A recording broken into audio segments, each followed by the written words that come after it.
ভাসান থেকে বিএনপির জনসভা, বক্তব্য রাখবেন তারেক রহমান। রাজধানীর বিভিন্ন আসনে প্রচারণা জমজমাট। কেউ ভোট ডাকাতি করতে এলে রুখে দেওয়া হবে, জামাত আমিরের হুঁশিয়ারি।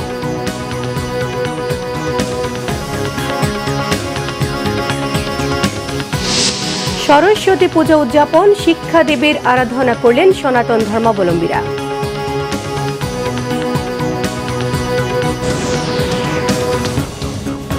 দেখছিলেন ক্রাউন সিমেন্ট সংবাদ শিরোনাম। দুটি বিশেষ দলকে সরকারের কিছু কর্মকর্তা প্রশ্রয় দিচ্ছেন বলে অভিযোগ করেছেন ঢাকা ৮ আসনে বিএনপির প্রার্থী ও দলের স্থায়ী কমিটির সদস্য মির্জা আব্বাস। শুক্রবার দুপুরে শাহজাহানপুরের গণসংযোগের সময় তিনি অভিযোগ করেন। জানান, সুবিধাভোগীরা চাচ্ছে পায়ের ওপর পা দিয়ে উস্কানিমূলক কথা বলে বিএনপির সঙ্গে ঝগড়া করতে। এটিকে বিএনপি কোনোভাবেই প্রশ্রয় দেবে না বলে জানিয়েছেন মির্জা আব্বাস। এদিকে দ্বিতীয় দিনের মতো নির্বাচনী প্রচারণায় নামেন ঢাকা ৬-এর বিএনপি মনোনীত প্রার্থী ইশরাক হোসেন। শুক্রবার সকালে পুরান ঢাকার শুরিটোলা এলাকা থেকে নেতাকর্মীদের সঙ্গে নিয়ে প্রচার কাজ শুরু করেন তিনি। এ সময় রাজধানীতে গ্যাস সংকটের সমাধান, যানজট নিরসনের জন্য কাজ করা সহ এলাকাবাসীকে বিভিন্ন প্রতিশ্রুতি দেন ইশরাক হোসেন। নিজেকে এলাকার সন্তান এবং ভাই হিসেবে পরিচয় দিয়ে যে কোনো সমস্যায় সবার পাশে থাকার আশ্বাস দিয়েছেন ইশরাক হোসেন। ঢাকা ১৭ সংসদীয় এলাকার ভাসানটেক বিআরবি মাঠে নির্বাচনী জনসভায় বক্তব্য রাখবেন বিএনপির চেয়ারম্যান তারেক রহমান। এই মুহূর্তে সেখানে আছেন আমাদের বিশেষ প্রতিনিধি মুহিবুল্লাহ মুহিব। সরাসরি যুক্ত হচ্ছি তার সঙ্গে। মুহিব, তারেক রহমান কখন বক্তব্য রাখতে পারেন? নেতাকর্মীদের উপস্থিতি কেমন দেখা যাচ্ছে সেখানে?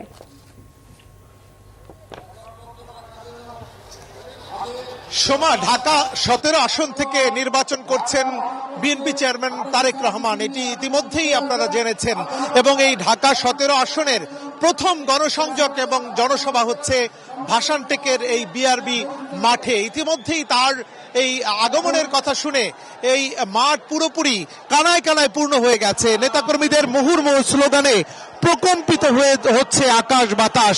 যদিও আমরা শুনেছি যে এখানে ঠিক ৬:৩০টায় উপস্থিত হবেন বিএনপির চেয়ারম্যান তারেক রহমান। তবে তারেক রহমান এই আসনে নির্বাচন করছেন এবং তার এই ভাষণটিকে আগমনকে ঘিরে নেতাকর্মীদের মধ্যে জোয়ার সৃষ্টি হয়েছে, গণজোয়ার সৃষ্টি হয়েছে। তাদের মধ্যে মনে হয় নতুন করে উজ্জীবিত হয়েছে এই এলাকার মানুষ। আপনি জানেন যে পিছিয়ে পড়া জনগোষ্ঠীর বসবাস এই ভাসানটেক এলাকায়। আমরা একটু ক্যামেরা পার্সনকে বলবো যে স্টেজের দিকে একটু দেখানোর জন্য। এই মাঠে বিশাল স্টেজ করা হয়েছে এবং এই স্টেজকে ঘিরে কিন্তু নিচ্ছিদ্র নিরাপত্তা ব্যবস্থা জোরদার করা হয়েছে। এখানে পুলিশ যেমন রয়েছে, অন্যান্য আইন শৃঙ্খলা বাহিনীর মধ্যে বিজিবি মোতায়েন করা হয়েছে এবং বিশেষ করে বিএনপির চেয়ারম্যানের যে স্পেশাল সিকিউরিটি ফোর্স, সেই ফোর্সের সদস্যরাও কিন্তু এখানে রয়েছেন। সব মিলিয়ে কিছুক্ষণের মধ্যেই হয়তো তারেক রহমান এসে পৌঁছবেন এই ভাসানটেকের জনসভা ময়দানে। এখান থেকে নতুন করে কি ঘোষণা গণমাধ্যম কর্মীরা অপেক্ষা করছি, তিনি বক্তব্য দিলে আবারও সোমা আপনাকে আমরা বিস্তারিত তথ্য জানিয়ে দিব। এই ছিল আমার কাছে তারেক রহমানের জনসভা স্থল থেকে বিস্তারিত তথ্য জানিয়ে দিব। এই ছিল আমার কাছে তারেক রহমানের। মুহিব, আপনাকে অসংখ্য ধন্যবাদ। জামায়াতের আমির ডাক্তার শফিকুর রহমান বলেছেন, কেউ ভোট ডাকাতি করতে এলে তাকে রুখে দেওয়া হবে। দেশে যে কোনো দুর্বৃত্ত ফিরে আসতে না পারে তা নিশ্চিত করতে তরুণদের ভূমিকা জরুরি বলে মনে করেন তিনি।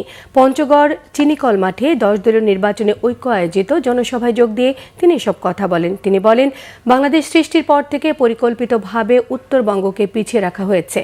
আগামীতে উত্তরবঙ্গকে শিল্পের রাজধানী হিসেবে গড়ে তোলার প্রতিশ্রুতি দিয়েছেন তিনি। দেশের দুঃসময়ে জামায়াত দেশবাসীকে ফেলে পালায়নি, ভবিষ্যতেও যাবে না বলেও এ সময় ডাক্তার শফিকুর রহমান মন্তব্য করেন।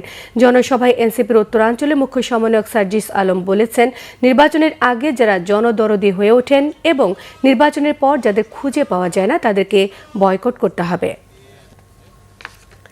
একটি দল ঘাবড়ে গিয়ে নির্বাচনের মাঠে আতঙ্ক এবং ভয়ের পরিবেশ তৈরি করছে বলে অভিযোগ করেছেন এনসিপির আহ্বায়ক ও ঢাকা 11 আসনের প্রার্থী নাহিদ ইসলাম। তিনি হুঁশিয়ারি করে বলেছেন, কোনো পরিস্থিতিতেই ভোট কেন্দ্র দখলের পায়তারা বাস্তবায়ন করতে দেবে না 10 দলীয় নির্বাচনী ঐক্য। শুক্রবার সকালে নির্বাচনী প্রচারণার অংশ হিসেবে গণমিছিল কর্মসূচির শুরুতে পথসভায় এসব কথা বলেন নাহিদ ইসলাম। বলেন, চাঁদাবাজ এবং দখলদারদের বিরুদ্ধে এবারে নির্বাচন, তাই সমগ্র বাংলাদেশ এই নির্বাচনের দিকে তাকিয়ে আছে। গণ অভ্যুত্থানে যারা রাজপথ থেকে সরে নাই তাদেরকে জীবিত অবস্থায় ভোট কেন্দ্রের সামনে থেকে সরানো যাবে না, ভোট কেন্দ্র দখল করতে দেওয়া হবে না। এ সময় 10 দলীয় জোট সরকার গঠন করবে বলেও প্রত্যাশা ব্যক্ত করেছেন নাহিদ ইসলাম। মিছিলটি বাড্ডা এলাকার বাঁশতলা থেকে শুরু হয়ে রামপুরা ব্রিজে গিয়ে শেষ হয়। এতে এনসিপি ছাড়াও জামায়াত ইসলামী এবং 10 দলের নেতাকর্মীরা অংশ নেন। এদিকে রাজধানীর বাইরে বিভিন্ন জায়গায়ও প্রচারণায় ব্যস্ত সময় পার করছেন প্রার্থীরা। কেরানীগঞ্জে ঢাকা 2 আসনের বিএনপির মনোনীত প্রার্থী আমানুল্লাহ আমান বলেছেন, আওয়ামী ফ্যাসিস্ট এবং তাদের দোসররা এখনও নির্বাচন বানচালের ষড়যন্ত্রে লিপ্ত। সকালে কেরানীগঞ্জের চড়াল নুরুল হক হাইস্কুল মাঠে তিনি এসব কথা বলেন। নাটোর 2 আসনে প্রচারণায় নেমেছেন বিএনপির প্রার্থী অ্যাডভোকেট রুহুল কুদ্দুস তালুকদার দুলু। স্থানীয় নেতাকর্মীদের নিয়ে নলডাঙ্গার বিভিন্ন এলাকায় তিনি প্রচারণা চালান। সিলেট 1 আসনে জনসংযোগ করেছেন বিএনপির প্রার্থী খন্দকার আব্দুল মুক্তাদির। নগরীর উপশহর এলাকা থেকে প্রচারণায় অংশ নেন দলীয় নেতাকর্মী এবং স্থানীয় সমর্থকরা। প্রচারণার দ্বিতীয় দিনে ভোটের জনসংযোগ করেছেন কুমিল্লা 4 আসনে 10 দলীয় জোট প্রার্থী এনসিপির দক্ষিণাঞ্চলের মুখ্য সংগঠক হাসনাত আবদুল্লাহ। সকালে দেবিদা নিউ মার্কেট পৌর এলাকা সহ বিভিন্ন এলাকায় নেতাকর্মীদের নিয়ে ভোট চান তিনি। নানা আয়োজনে দেশের বিভিন্ন শিক্ষা প্রতিষ্ঠানে পালন হলো সরস্বতী পূজা। সিলেটের বিভিন্ন শিক্ষা প্রতিষ্ঠানে সকাল থেকে স্কুল, কলেজ এবং বিশ্ববিদ্যালয় ক্যাম্পাসে শিক্ষার্থীদের উপস্থিতিতে শুরু হয় পূজার আনুষ্ঠানিকতা। ঢাক, শঙ্খ এবং মন্ত্র উচ্চারণে মুখর হয়ে ওঠে পূজা মণ্ডপগুলো। নির্ধারিত সময়ে শিক্ষার্থীরা দলবদ্ধভাবে অংশ নেয় পুষ্পাঞ্জলিতে। বিদ্যা, বুদ্ধি এবং সাফল্য কামনায় দেবীর চরণে ফুল নিবেদন করেন তারা। পূজা উপলক্ষে বিভিন্ন প্রতিষ্ঠানে রঙিন আলোকসজ্জা, ফুল এবং নান্দনিক সাজে সজ্জিত করা হয় মণ্ডপ। শিক্ষার্থীদের পাশাপাশি শিক্ষক এবং অভিভাবকেরাও পূজার আনুষ্ঠানিকতায় অংশ নেন। বিদ্যার দেবী সরস্বতীর পূজা উপলক্ষে খাগড়াছড়ি শহরের বিভিন্ন পূজা মণ্ডপে স্কুল, কলেজ বাণী অর্চনা সহ নানান ধর্মীয় অনুষ্ঠানের আয়োজন করা হয়। বিদ্যাদেবী সরস্বতীর অঞ্জলি নিতে সকাল হতে ভক্তরা ভিড় করেন মণ্ডপগুলোতে। ঢাক, ঢোল, কাসর, শঙ্খ এবং উলুধ্বনিতে মুখরিত হয়ে ওঠে পূজা মণ্ডপগুলো। সনাতন ধর্মাবলম্বীদের অন্যতম ধর্মীয় উৎসব বিদ্যাদেবী সরস্বতী পূজা উৎসব মুখর পরিবেশে উদযাপিত হয়েছে চাঁপাইনবাবগঞ্জ সরকারি মহিলা কলেজ এবং নবাবগঞ্জ সরকারি কলেজ সহ বিভিন্ন শিক্ষা প্রতিষ্ঠানে। শিক্ষার্থী এবং ভক্তরা পুষ্পাঞ্জলির মধ্য দিয়ে বিদ্যাদেবীর আশীর্বাদ কামনা করেন। দেশের বিভিন্ন জেলার আরও কিছু খবর নিয়ে এখন থাকছে একটি ডেস্ক রিপোর্ট। বগুড়া 6 আসন থেকে দলের চেয়ারম্যান তারেক রহমানকে সর্বোচ্চ ভোটে নির্বাচিত করার প্রত্যাশা জানিয়েছেন বগুড়া জেলা বিএনপির সভাপতি রেজাউল করিম বাদশা। বগুড়া সদরের 7 শিমুলিয়া দ্বিমুখী উচ্চ বিদ্যালয়ের বার্ষিক ক্রীড়া প্রতিযোগিতা অনুষ্ঠানে যোগ দিয়ে তিনি এ কথা বলেন।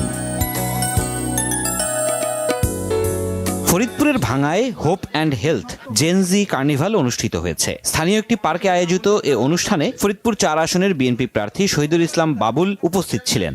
আগামী নির্বাচন নিয়ে বিএনপির ভাবনা সম্পর্কিত প্রশ্নোত্তর, ডকুমেন্টারি প্রদর্শন ও আলোচনা পর্বের মধ্য দিয়ে সাজানো হয় তারুণ্যের এ উৎসব। খাগড়াছড়িতে ইমাম, মুয়াজ্জিন ও ওলামা মাশায়েখদের সাথে মতবিনিময় করেছেন বিএনপি প্রার্থী ওয়াদুদ ভূঁইয়া। টাউন হলে মাওলানা হাবিবুল্লাহ জাহাঙ্গীরের সভাপতিত্বে সভা হয়। এতে জেলার অন্তত 1,500 ইমাম, মুয়াজ্জিন ও ওলামা মাশায়েখ অংশ নেন। বক্তব্যে ওয়াদুদ ভূঁইয়া ধর্মীয় নেতাদের সজাগ ও সতর্ক থাকার আহ্বান জানান।